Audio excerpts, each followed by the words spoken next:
Hi friends, இன்றைக்கி என்ன லஞ்சுன்னு பார்க்கலாமா? சண்டே ஸ்பெஷல் ஸ்வீட்லேருந்து ஆரம்பிப்போம். பாதாம் அல்வா,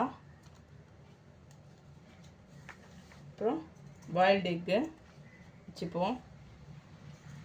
அப்புறம் கொஞ்சம் போல் பீட்ரூட், அதுவும் கொஞ்சம் போல் வச்சுப்போம். அப்புறம் எப்பவும் போல் தயிர்,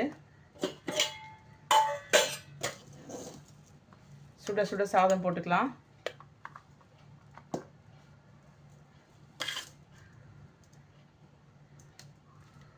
சூடான சாதத்தில்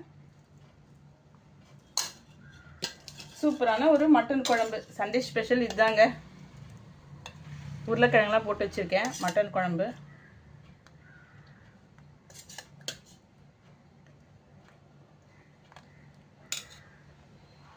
ஓகே, பாய்.